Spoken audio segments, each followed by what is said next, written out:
من يهده الله فلا مضل له ومن يضلله فلا هادي له ونشهد أن لا إله إلا الله وحده لا شريك له ونشهد أن سيدنا ومولانا محمدًا عبده ورسوله لا خالق إلا الله لا مالك إلا الله لا رازق إلا الله لا مسجود إلا الله لا معبود إلا الله لا مطلوب إلا الله هو الأول والآخر والظاهر والباطن أشهد أن لا إله إلا الله وأشهد أن محمدًا عبده ورسوله أرسله بالحق بشيرا ونذيرا وداعيا إلى الله بإذنه وسراجا منيرا أما بعد فإن خير الحديث كتاب الله وخير الهدي هدي محمد صلى الله عليه وسلم وشر الأمور محدثاتها وكل محدثة بدعة وكل بدعة ضلالة وكل ضلالة في النار أعوذ بالله من الشيطان الرجيم بسم الله الرحمن الرحيم لقد رضي الله عن المؤمنين إذ يبايعونك تحت الشجرة فعلم ما في قلوبهم فأنزل السكينة عليهم وأثابهم فتحا قريبا صدق الله العظيم وصدق رسوله النبي الكريم ونحن على ذلك لمن الشاهدين والشاكرين والحمد لله رب العالمين درود پاک پڑھیں اللهم صل على محمد وعلى آل محمد كما صليت على إبراهيم وعلى آل إبراهيم إنك حميد مجيد اللهم بارك على محمد وعلى آل محمد كما باركت على إبراهيم وعلى آل إبراهيم إنك حميد مجيد انتہائی واجب الاحترام اللہ تبارک و تعالیٰ کا لاکھ لاکھ شکر ہے کہ اللہ تبارک و تعالیٰ نے ہمیں اپنے گھر کے اندر آنے کی توفیق عطا فرمائی ہے۔ یہ انسان کو توفیق کا مل جانا رب تعالیٰ کی بہت بڑی نعمت ہے۔ اس پر ہم جتنا اللہ تبارک و تعالیٰ کا شکر ادا کریں اتنا ہی کم ہے، کیونکہ فرماتے ہیں کہ اللہ تبارک و تعالیٰ جس بندے سے خوش ہوتے ہیں، راضی ہوتے ہیں، تو اللہ تبارک و تعالیٰ اس کو اپنے گھر کے اندر آنے کی توفیق عطا فرماتے ہیں۔ اور فرمایا کہ جس بندے سے اللہ تبارک و تعالیٰ غصہ ہوتے ہیں، ناراض ہوتے ہیں، نفرت کرتے ہیں، تو اللہ تبارک و تعالیٰ اس سے نہ اس کا مال چھینتے ہیں، نہ اس کی اولاد چھینی جاتی ہے۔ سب سے پہلے اللہ تبارک و تعالیٰ کی ناراض ہونے کی جو پہلی نشانی ہے وہ یہ ہے کہ اللہ تبارک و تعالیٰ اس سے سجدے کی توفیق چھین لیتے ہیں۔ تو یہ توفیق مل جانا اللہ تبارک و تعالیٰ کی بہت بڑی نعمت ہے۔ اور ہم دیکھتے ہیں کہ جمعے کا دن ہوتا ہے، یہ ہفتے کے اندر صرف ایک دن آتا ہے، تو وہ بھی ہم انتظار کرتے رہتے ہیں کہ جمعے کی دوسری اذان کب ہوگی تو ہم دوسری اذان پر جائیں گے۔ یہ ہفتے میں صرف ایک دن آتا ہے، 8 دن بعد آتا ہے، تو ہمیں اتنا بھی توفیق نہیں ہوتی کہ ہم جلدی آئیں اللہ اور اس کے رسول کی بات سنیں۔ یہ اللہ تبارک و تعالیٰ کی طرف سے توفیق جس کو دیتے ہیں، اللہ تبارک و تعالیٰ جس پر انعام کرتے ہیں تو اسے اپنے گھر کے اندر آنے کی توفیق عطا فرماتے ہیں۔ اور فرمایا کہ جو آدمی اپنے گھر سے نکلتا ہے، جمعے کے لیے نکلتا ہے، مسجد کی طرف آتا ہے، تو فرمایا کہ اللہ تبارک و تعالیٰ اس کے ایک ہفتے کے گناہوں کو معاف فرما دیتے ہیں۔ ایک دوسری روایت کے اندر آتا ہے کہ اللہ تبارک و تعالیٰ اس کے 10 دنوں کے گناہوں کو معاف فرما دیتے ہیں۔ اور فرمایا کہ جو شخص گھر سے نکلتا ہے، مسجد کی طرف آتا ہے اور خطیب کے سامنے آ کر بیٹھتا ہے، بیان سنتا ہے، تو فرمایا کہ جب کل قیامت کا دن ہوگا، نفس و نفسی کا عالم ہوگا، وہاں پر سب لوگ جمع ہوں گے، تو اللہ تبارک و تعالیٰ کا سامنے سے اور قریب سے وہ لوگ دیدار کریں گے جو لوگ جمعے کے دن سب سے پہلے مسجد میں آیا کرتے تھے۔ تو یہ توفیق کا مل جانا اللہ تبارک و تعالیٰ کی طرف سے بہت بڑی نعمت ہے۔ اس پر ہم جتنا اللہ تبارک و تعالیٰ کا شکر ادا کریں اتنا ہی کم ہے۔ آج اگر کوئی یہ شخص کہے کہ میں نماز نہیں پڑھتا، آج میں نے نماز نہیں پڑھی، اس کو کہو تو نے نہیں پڑھی، لیکن رب نے اپنے در پہ تجھے نہیں بلایا، رب نے اپنے گھر کے اندر آنے کی توفیق نہیں دی، اس وجہ سے تو نے نماز نہیں پڑھی۔ وہ ایک بادشاہ تھا، اس کا ایک غلام تھا، تو بادشاہ کہیں سفر پہ جا رہا تھا، اس نے اپنے غلام کو کہا کہ میں نے سفر پر جانا ہے، تو اس بار میرا ارادہ ہے کہ میں آپ کو ساتھ لے کر جاؤں۔ تو اس غلام سے پوچھا کہ تو میرے ساتھ سفر تو کرے گا، لیکن تیری خواہش کیا ہے؟ تو اپنی خواہش تو بتا، تیری خواہش کیا ہے، میرے ساتھ سفر بھی کرے گا؟ تو اس غلام نے کہا کہ میری کوئی اور خواہش نہیں، میں تجھ سے پیسے بھی نہیں مانگتا، میں تجھ سے مال نہیں مانگتا، میری صرف ایک خواہش ہے، آپ اس کو پورا کر دینا۔ بادشاہ نے کہا کہ ٹھیک ہے، بتاؤ، میں اس کو پورا کر دوں گا۔ تو اس غلام نے کہا کہ ہم جائیں گے، سفر کریں گے، راستے میں جہاں پر نماز کا ٹائم ہوگا وہاں پر رکیں گے، میں نماز ادا کروں گا، پھر ہم آگے چلیں گے۔ تو بادشاہ نے کہا ٹھیک ہے۔ جب انہوں نے سفر شروع کیا تو چلتے چلتے راستے میں ظہر کی نماز کا ٹائم ہو گیا، تو اس غلام نے اپنے بادشاہ کو کہا کہ آپ یہاں پر ٹھہر جائیں، یہ مسجد ہے، میں یہاں پر نماز ادا کرتا ہوں۔ تو بادشاہ نے کہا کہ ٹھیک ہے، تم جاؤ، واپس جلدی آنا۔ تو اس غلام نے کہا کہ ٹھیک ہے۔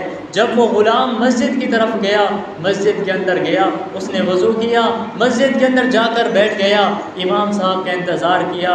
جب امام صاحب آئے، انہوں نے نماز شروع کی، نماز پڑھ کے امام صاحب چلے گئے، باقی بھی مقتدی چلے گئے۔ بہر بادشاہ انتظار میں ہے کہ میرا غلام کیوں نہیں آ رہا، سب لوگ تو چلے گئے ہیں، وہ اپنے غلام کے انتظار میں بیٹھا ہے۔ جب اس کو غصہ آیا کہ اتنا وقت گزر گیا ہے، ابھی تک میرا غلام نہیں آیا، وہ اپنے غلام کو آواز اس نے لگائی، لیکن غلام تک آواز نہ پہنچی۔ وہ مسجد کی طرف آیا، مسجد کے باہر آ کے کھڑا ہو گیا، اپنے غلام کو گالیاں دینے لگا کہ اتنا دیر ہو گئی ہے، ابھی تک تو اندر کیا کر رہا ہے؟ تو اس غلام کے ہاتھوں میں قرآن مجید تھا، وہ قرآن مجید کی تلاوت کر رہا تھا۔ اس نے قرآن مجید بند کیا، الماڑی کے اندر رکھا، اور الماڑی کے اندر رکھ کر باہر آیا تو بادشاہ کو دیکھا وہ غصے میں کھڑا ہے اور غلام کو گالیاں دے رہا ہے۔ تو غلام نے جب سنا، اس کی آنکھوں سے آنسو آ گئے، اور اس غلام نے اپنے بادشاہ کو کہا کہ اے بادشاہ سن، جو رب تجھے مسجد کے اندر ایک قدم نہیں آنے دیتا، وہی رب مجھے مسجد سے باہر ایک قدم نہیں جانے دیتا۔ تو جو لوگ مسجد کے اندر آتے ہیں یہ اللہ تبارک و تعالیٰ کی توفیق سے آتے ہیں، اور آج ہم کہتے ہیں کہ ہماری دعائیں قبول نہیں ہوتی، اور کس طرح قبول ہو کہ ہم ایک نماز پڑھ کر جاتے ہیں تو دوسری نماز پر اللہ تبارک و تعالیٰ ہمیں دوبارہ اپنے گھر کے اندر بلاتے ہیں۔ تو آج جمعے کا دن ہے اور 18 ذی الحجہ ہے، یہ مہینہ بھی قربانی کا چل رہا ہے کہ حضرت ابراہیم علیہ السلام نے اپنے بیٹے کی قربانی کی، تو اللہ تعالیٰ نے ان کو حکم دے دیا کہ جو لوگ آنے والے جتنے بھی مسلمان ہیں سب کو حکم دے دیا کہ تم قربانی کرو۔ اللہ تبارک و تعالیٰ کو یہ ادا اتنا پسند ہے، تو ان میں سے ایک جو مدینہ کا مظلوم ہے، 18 ذی الحجہ ہے، جمعے کا دن ہے، جس کا نام سیدنا عثمان غنی رضی اللہ تعالیٰ عنہ ہے۔ تو آج ان کی شہادت کا دن ہے۔ آج ہم سنتے تو ہیں، ان کی سیرت بھی سنتے ہیں، ان کے حیا کے تذکرے بھی سنتے ہیں، لیکن سیدنا عثمان غنی رضی اللہ تعالیٰ عنہ کی مظلومیت کا تذکرہ ہم نے نہیں سنا کہ کس طرح ان کو مظلومیت کے ساتھ شہید کیا گیا۔ 10 محرم کو ہم سیدنا حسین رضی اللہ تعالیٰ عنہ کی شہادت کو سنتے ہیں کہ 3 دن ان کا پانی بند رہا، لیکن سیدنا عثمان غنی رضی اللہ تعالیٰ عنہ وہ مظلوم ہے کہ 40 دن ان کا پانی بند رہا ہے۔ 40 دن تک انہوں نے پانی نہیں پیا، نہ کچھ کھایا، یہ 40 دن مسلسل روزہ رکھتے رہے۔ تو سیدنا عثمان غنی رضی اللہ تعالیٰ عنہ کے بارے میں آتا ہے، سیدنا عثمان غنی خود فرماتے ہیں کہ زمانے جاہلیت کے اندر اور جب سے میں اسلام لایا آج تک میں نے کبھی شراب بھی نہیں پی۔ حالانکہ آپ دیکھیں کہ زمانے جاہلیت کے اندر شراب حرام نہیں تھی، پھر بھی وہ کہتے ہیں کہ زمانے جاہلیت کے اندر میں نے کبھی شراب نہیں پی، نہ کبھی چوری کی ہے، نہ کبھی کسی کو ناحق مارا ہے، نہ کبھی کسی کو قتل کیا ہے، نہ کبھی دشمن کو گالی دی ہے، اور نہ کبھی زنا کیا ہے۔ حضرت سیدنا عثمان غنی رضی اللہ تعالیٰ عنہ کے بارے میں آتا ہے کہ حضور صلی اللہ علیہ وسلم خود فرمایا کرتے تھے کہ میں عثمان سے کیوں نہ حیا کروں جس سے آسمان کے فرشتے بھی حیا کرتے ہیں، اور فرمایا کہ حضرت آدم علیہ السلام سے لے کر جناب رسول اللہ صلی اللہ علیہ وسلم تک کسی پیغمبر کا کوئی امتی ایسا نہیں ہے کہ جس پیغمبر کی 2 بیٹیاں اس کے نکاح کے اندر آئی ہو۔ اگر یہ اعزاز ملا ہے تو یہ صرف تنہا سیدنا عثمان غنی رضی اللہ تعالیٰ عنہ کو ملا ہے۔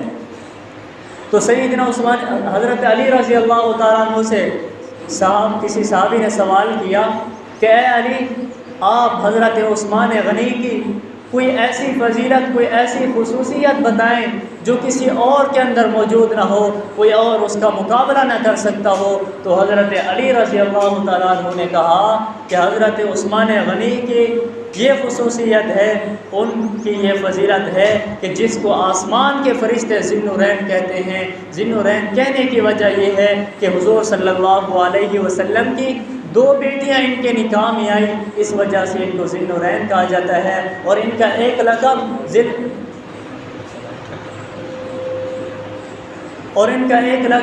الحجرتین بھی ہے۔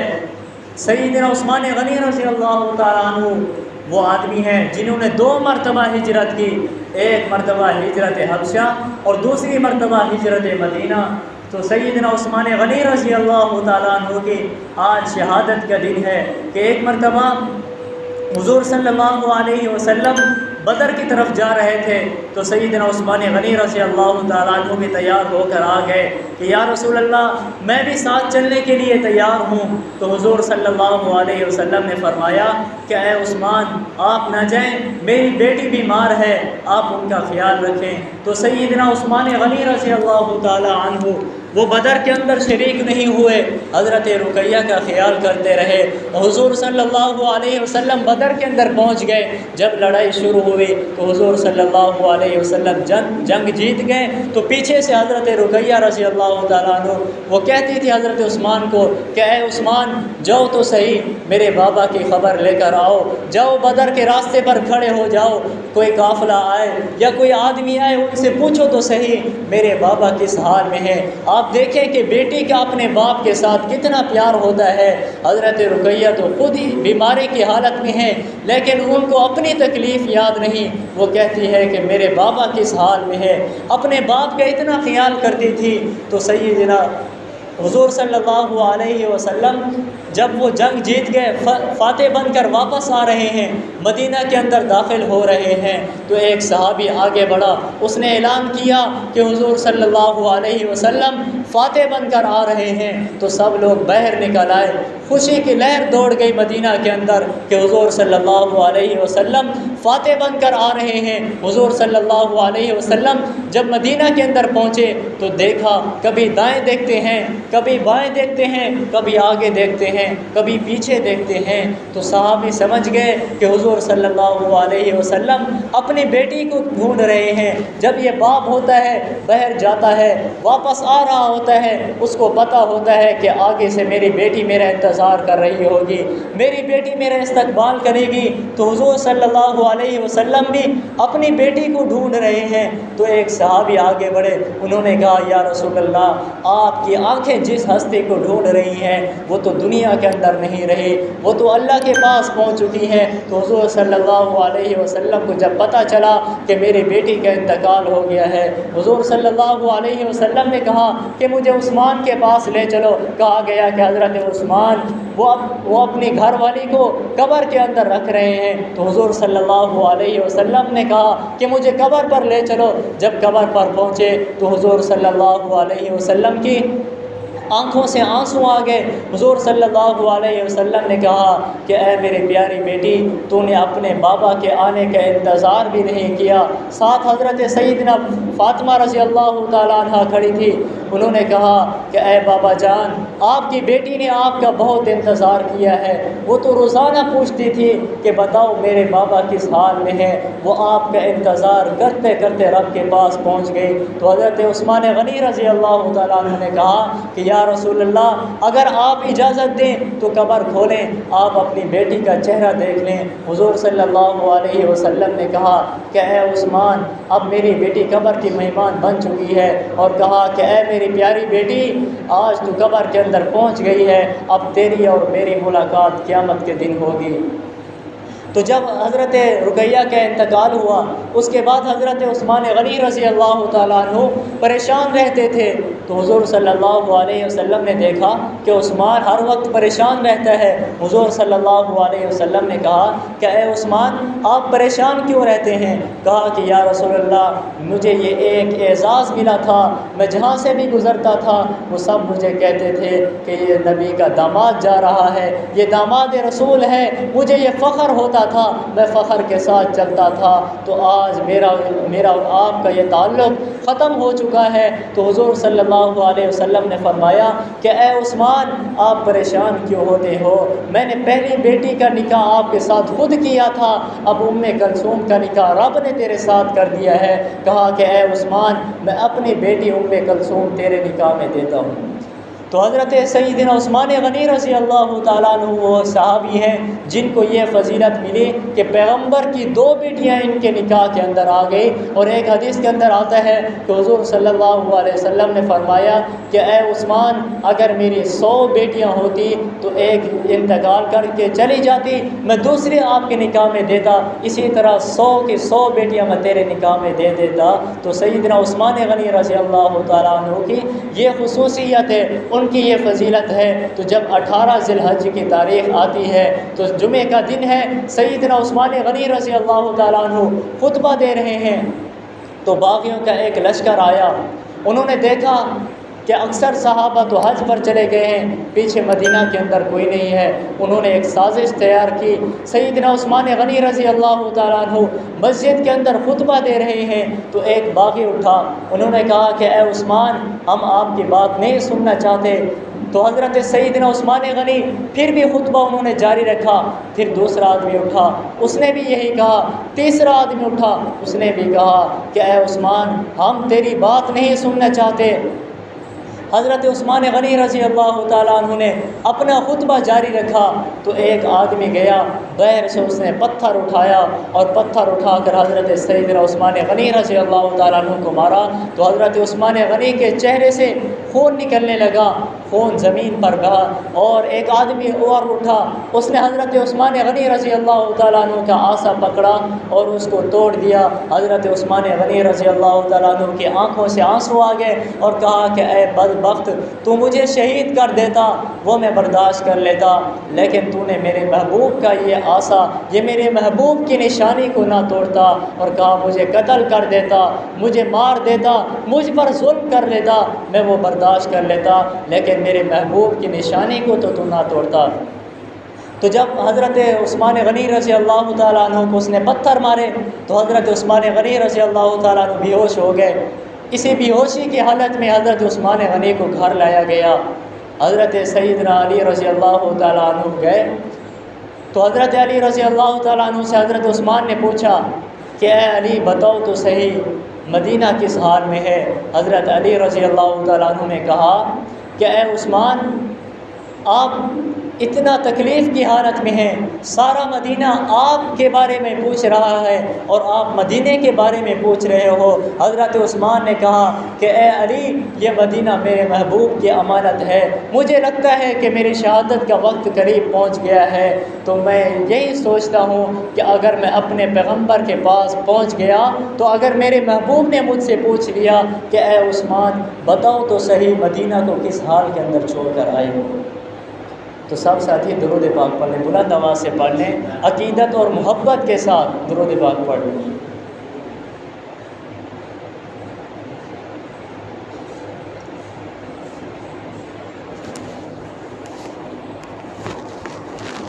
تو حضرت علی رضی اللہ تعالیٰ عنہ نے کہا کہ آپ بتائیں تو صحیح۔ حضرت عثمان نے کہا کہ میں اپنے محبوب کے پاس جاؤں گا، وہ مجھ سے پوچھیں گے تو صحیح کہ مدینہ کو کس حال کے اندر چھوڑ آئے ہو، تاکہ میں ان کو بتاؤں تو صحیح کہ مدینہ کس حال میں ہے۔ تو اسی طرح حضرت عثمان غنی رضی اللہ تعالیٰ عنہ کا پہرا ڈال دیا، ایک گھر کے اندر بند کر دیا گیا، کہا کہ آپ کو باہر آنے کی اجازت نہیں ہے۔ حضرت سیدنا عثمان غنی رضی اللہ تعالیٰ عنہ گھر کے اندر بند ہیں، مسجد کے اندر جانے کی بھی اجازت نہیں۔ ایک دن گزرا، 2 دن گزرے، 10 دن گزر گئے، اسی طرح چلتے چلتے 20 دن گزر گئے۔ حضرت سیدنا عثمان غنی رضی اللہ تعالیٰ عنہ کا پانی بند کر دیا گیا، کہا کہ اندر پانی نہیں لے جا سکتے، کھانا بھی بند کر دیا گیا، کہا کہ آپ اندر کھانا بھی نہیں لے کر جا سکتے۔ تو حضرت سیدنا عثمان غنی رضی اللہ تعالیٰ عنہ بھوکے ہیں، پیاسے ہیں۔ ایک مرتبہ حضرت علی رضی اللہ تعالیٰ عنہ اندر تشریف لے گئے اور کہا کہ اے عثمان بتاؤ تو صحیح، آپ کا پانی بند ہے، کھانا بھی بند ہے، آپ کو بھوک بھی لگتی ہوگی، آپ کو پیاس بھی لگتی ہوگی، آپ کیا کرتے ہیں؟ تو حضرت عثمان غنی رضی اللہ تعالیٰ عنہ نے کہا کہ اے علی، جب مجھے بھوک لگتی ہے میں نماز پڑھتا ہوں، جب مجھے پیاس لگتی ہے میں قرآن کی تلاوت کرتا ہوں، میرے سارے پیاس ختم ہو جاتی ہے۔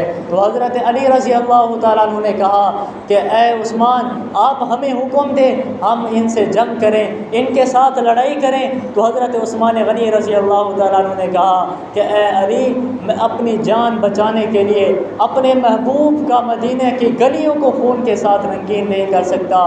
کہا کہ اے علی، میں یہ سب کچھ برداشت کر لوں گا۔ اسی طرح وقت گزرتا گیا، جب 18 ذی الحجہ کی رات آئی تو حضرت عثمان غنی رضی اللہ تعالیٰ عنہ سوئے، اور نیند کے اندر حضرت سیدنا عثمان غنی رضی اللہ تعالیٰ عنہ کو حضور صلی اللہ علیہ وسلم کا دیدار ہوا۔ تو حضور صلی اللہ علیہ وسلم نے کہا کہ اے عثمان، آپ کے پاس 2 راستے ہیں، ایک راستہ ہے اگر تو مجھے کہے کہ میں ان کے لیے بد دعا کروں تو آپ کی جان بچ جائے گی، آپ فاتح بن جائیں گے، اور دوسرا راستہ یہ ہے کہ اگر آپ صبر کرتے ہیں تو پھر شہادت کا انتظار کرو، آپ نے روزہ تو رکھ لیا ہے، شام کو افطاری میرے دسترخوان پر ہوگی۔ تو حضرت علی رضی اللہ تعالیٰ عنہ آئے، تو حضرت علی رضی اللہ تعالیٰ عنہ کو حضرت عثمان نے یہ بتایا۔ حضرت علی نے کہا کہ اے عثمان بتاؤ تو صحیح، پھر آپ نے کون سا راستہ چنا ہے؟ تو حضرت عثمان نے بہت پیارا جواب دیا، کہا کہ اے علی، دعوت دینے والا محمد ہو، پھر انکار عثمان کیسے کر سکتا ہے؟ تو حضرت عثمان نے کہا کہ میں نے شہادت والا راستہ چن لیا ہے، میں صبر کروں گا، جو کچھ بھی ہوگا صبر کروں گا، میں جنگ کا حکم نہیں دوں گا۔ کہا کہ میں اپنی جان بچانے کے لیے محمد کے مدینے کو خون کے ساتھ رنگین نہیں کر سکتا۔ تو اسی طرح جب 18 ذی الحجہ کی صبح آئی، حضرت عثمان غنی رضی اللہ تعالیٰ عنہ نے جمعے کی تیاری کی، جمعے کا دن تھا اور کپڑے پہنے، پاجامہ پہنا۔ حضرت عثمان غنی نے قرآن مجید اٹھایا اور قرآن مجید کی تلاوت انہوں نے شروع کر دی۔ جب تلاوت شروع کی، عصر کا وقت تھا اور باغی پیچھے کی طرف سے آئے، انہوں نے دیوار پھلانگی۔ جب اندر آئے، حضرت عثمان غنی رضی اللہ تعالیٰ عنہ تلاوت کر رہے تھے، ایک آدمی آگے بڑھا، اس نے حضرت عثمان غنی رضی اللہ تعالیٰ عنہ کی داڑھی پکڑی۔ حضرت عثمان غنی بوڑھے ہیں، 82 سال کی عمر ہے، جسم کے اندر طاقت بھی نہیں ہے۔ حضرت عثمان غنی کی جب اس نے داڑھی پکڑی، حضرت عثمان غنی رضی اللہ تعالیٰ عنہ نے کہا کہ اے ظالم، اے بدبخت، تجھے شرم بھی نہیں آتی؟ اگر تیرا باپ ہوتا تو وہ یہ منظر دیکھ کر برداشت نہ کرتا، تجھے زندہ نہ چھوڑتا۔ اس نے حضرت عثمان غنی کی داڑھی چھوڑ دی۔ پھر دوسرا بدبخت آگے بڑھا، اس نے حضرت عثمان غنی رضی اللہ تعالیٰ عنہ کے سر پر ایک برچھا مارا تو حضرت عثمان غنی رضی اللہ تعالیٰ عنہ کے سر سے خون کے فوارے نکلنے لگے، تو وہ خون کے فوارے قرآن مجید کے اوپر گرے۔ تو حضرت عثمان غنی رضی اللہ تعالیٰ عنہ قرآن کی تلاوت کر رہے تھے تو ایک بدبخت آگے بڑھا، اس نے قرآن مجید کو اپنے پاؤں سے ٹھوکر مارے، قرآن مجید دور جا پڑا۔ تو حضرت عثمان غنی رضی اللہ تعالیٰ عنہ کے سر سے خون بھی بہہ رہا تھا، لیکن اللہ کی شان یہ تھی وہ قرآن مجید دور جا پڑا تھا، لیکن اللہ کی حکمت یہ ہے کہ وہ قرآن مجید خود چل کر آگے آ گیا۔ حضرت عثمان غنی رضی اللہ تعالیٰ عنہ کا خون کا قطرہ ایک بھی نیچے نہیں گرنے دیا۔ رب نے یہ امت کو بتانا تھا کہ عثمان کا خون اتنا پاک ہے کہ وہ زمین پر نہیں گر سکتا، اگر وہ خون گرے تو قرآن پر گرے۔ حضرت سیدنا عثمان غنی رضی اللہ تعالیٰ عنہ کو ان پر اتنا ظلم کیا کہ جسم پر کوئی ایسا حصہ نہیں چھوڑا جس پر انہوں نے ظلم نہ کیا ہو، جس پر انہوں نے خنجر نہ مارے ہو۔ سارے جسم پر حضرت عثمان غنی رضی اللہ تعالیٰ عنہ کے جسم پر خنجر کے نشان تھے۔ حضرت عثمان غنی نیچے گرے اور ایک بدبخت جب آگے بڑھا تو حضرت نیلا، یہ حضرت عثمان غنی کی بیوی تھی، یہ آگے بڑھی اور کہا کہ اے بدبخت اب تو بس کر دو۔ تو اس بدبخت نے حضرت نیلا کے ہاتھ کاٹ دیے۔ حضرت عثمان غنی نے جب یہ منظر دیکھا تو حضرت عثمان غنی نے کہا کہ اے بدبخت، تو دنیا کے اندر بھی ذلیل ہوگا تو آخرت کے اندر بھی ذلیل ہوگا۔ تو حضرت عثمان غنی رضی اللہ تعالیٰ عنہ تڑپتے تڑپتے انہوں نے اپنی جان دے دی۔ تو ان باغیوں نے جنازہ بھی نہیں اٹھانے دیا، انہوں نے اعلان کر دیا کہ اب عثمان کی کوئی لاش کو ہاتھ بھی نہیں لگا سکتا۔ حضرت عثمان غنی کی لاش کو انہوں نے باہر نکالا اور باہر اس جگہ پر ڈال دیا جہاں پر کوڑا کرکٹ پھینکا جاتا ہے۔ حضرت عثمان غنی کی رضی اللہ تعالیٰ عنہ کی لاش وہاں پر پڑی ہے۔ حضرت عثمان غنی کے گھر کو انہوں نے آگ لگا دی، گھر کا کچھ بھی نہ چھوڑا، سارے سامان کو آگ لگا دی۔ حضرت عثمان غنی کی بیوی کہتی ہے کہ میں نے کہا کہ اندر جاؤں، کمرے کے اندر جاؤں، کوئی کپڑا تو لے کر آؤں، عثمان کی لاش کے اوپر ڈالوں۔ حضرت عثمان غنی کی بیوی اندر گئی، دیکھا کہ گھر کے اندر کچھ بھی نہ تھا، سارا سامان جل چکا تھا۔ حضرت عثمان غنی کی بیوی نے اپنے سر سے دوپٹہ اتارا اور عثمان غنی کے چہرے کے اوپر ڈال دیا، چہرہ ڈھانک دیا۔ تو حضرت عثمان غنی کی بیوی انتظار میں بیٹھی ہے کہ اب کوئی آئے گا، مجھے تسلی دے گا۔ آپ ذرا اس منظر کو جو سوچیں کہ جس باپ کی بیٹی کا سہاگ اجڑ جائے، وہ بیٹی تو انتظار کرتی ہے کہ اب میرا باپ آئے گا، مجھے تسلی دے گا، میرا بھائی آئے گا، وہ مجھے تسلی دے گا۔ اپنی اس کی بہن بیوہ ہو گئی، وہ اپنی بہن کو تسلی دے گا۔ تو 24 گھنٹے گزر گئے، کوئی نہیں آیا۔ جب دوسرا دن آیا، دروازے پر دستک ہوئی تو حضرت عثمان غنی کی بیوی کہتی ہے میں نے سوچا کہ اب مجھے کوئی تسلی دینے کے لیے آیا ہوگا۔ فرماتی ہے کہ جب میں نے دروازہ کھولا دیکھا کہ باہر دشمن تھا، وہ اندر آیا اور کہا کہ عثمان کی لاش کہاں ہے، اور فرماتی ہے میں نے بتایا وہ کپڑے کے نیچے ہے۔ اور حضرت عثمان غنی کی بیوی کہتی ہے کہ اس بدبخت نے چہرے سے کپڑا ہٹایا اور اس نے زور سے تماچا مارا، اور میں نے کہا کہ اے بدبخت اب تو لحاظ کر لے، دشمن ہوتا ہے وہ بھی مرنے کے بعد لحاظ کرتا ہے، اس کا بھی دل نرم ہو جاتا ہے۔ اے بدبخت دیکھ تو صحیح، یہ وہی عثمان ہے جس نے یہ مدینہ کی، جس نے یہ مسجد نبوی کی زمین دی تھی، جس نے مدینہ کے اندر کنواں خرید کر دیا تھا، وہی عثمان ہے جس کے بارے میں حضور صلی اللہ علیہ وسلم فرمایا کرتے تھے کہ یہ وہ عثمان ہے کہ جس سے آسمان کے فرشتے بھی حیا کرتے ہیں۔ آئے ظالموں تم بھی تو حیا کرو، تم اس کا جنازہ پڑھنے دو۔ ان ظالموں نے کہا کہ ہم اس کا جنازہ نہیں پڑھنے دیں گے۔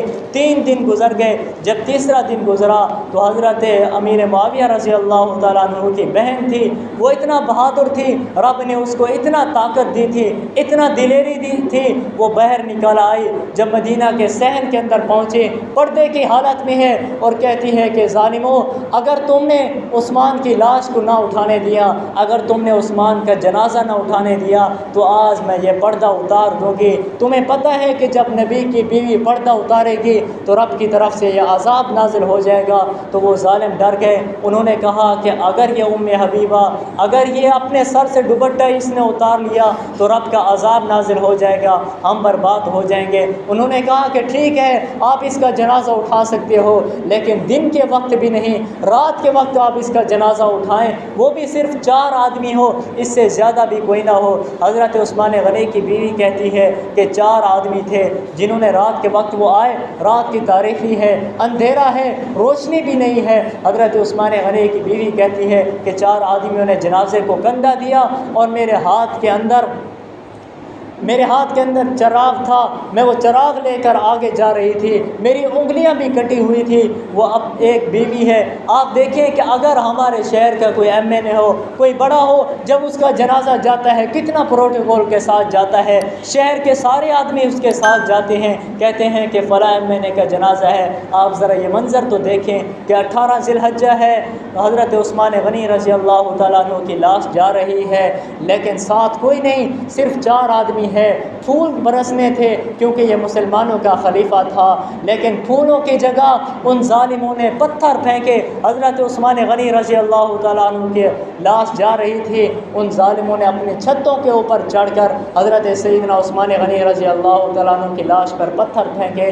تو یہ حضرت عثمان غنی رضی اللہ تعالیٰ عنہ کے آپ خصوصیت دیکھیں، میں نے ان کی فضیلت بتائی ہے کہ ان کی فضیلت کیا تھی۔ ان کا جب آخری وقت تھا تو وہ قرآن کی تلاوت کر رہے تھے، بھوکے تھے، پیاسے تھے، لیکن قرآن کو نہیں چھوڑا۔ مجھے اور آپ کو سبق دیا کہ جس حال میں بھی ہو قرآن کو نہیں چھوڑنا۔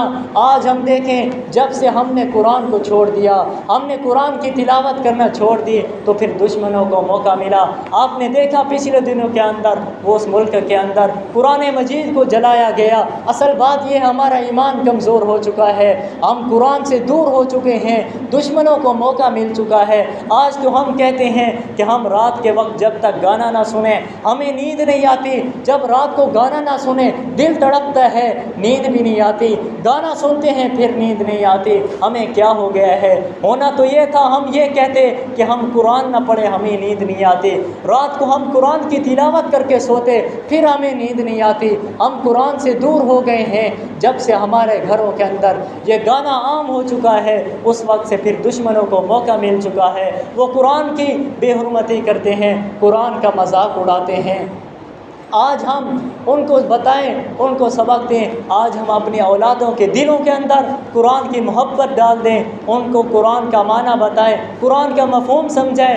آج تو ہمارا بچہ جوان ہوتا ہے، بڑا ہوتا ہے، بولنے کے قابل ہوتا ہے، ہم کہتے ہیں کہ اس کو کالج کے اندر بھیج دو، فلاں یونیورسٹی کے اندر بھیج دو۔ کبھی ہم نے تو یہ نہیں کہا کہ یہ بچہ ہے اس کے دل کے اندر قرآن کی عظمت بٹھاؤ، اس کو قرآن کا حافظ بنائیں، کبھی ہم نے یہ نہیں سوچا۔ اس وجہ سے آج ہم نے اپنی اولادوں کو قرآن سے دور کر دیا، پھر دشمنوں کو موقع مل چکا ہے، وہ قرآن کی بے حرمتی کرتے رہتے ہیں۔ تو ہم اپنے گھروں کے اندر اپنی بہنوں کو، اپنی بیویوں کو، اپنی ماؤں کو کہیں کہ صبح کے وقت نماز کے بعد پہلے وہ کوئی اور کام نہ کریں، سب سے پہلے قرآن کی تلاوت کریں، تاکہ ہمارے دلوں کے اندر قرآن کی عظمت بیٹھ جائے، قرآن کی محبت بیٹھ جائے۔ تو اللہ تبارک و تعالیٰ سے دعا ہے، میں نے جو کچھ کہا آپ نے سنا، اللہ تبارک و تعالیٰ مجھے بھی اور آپ کو اس پر عمل کرنے کی توفیق عطا فرمائے۔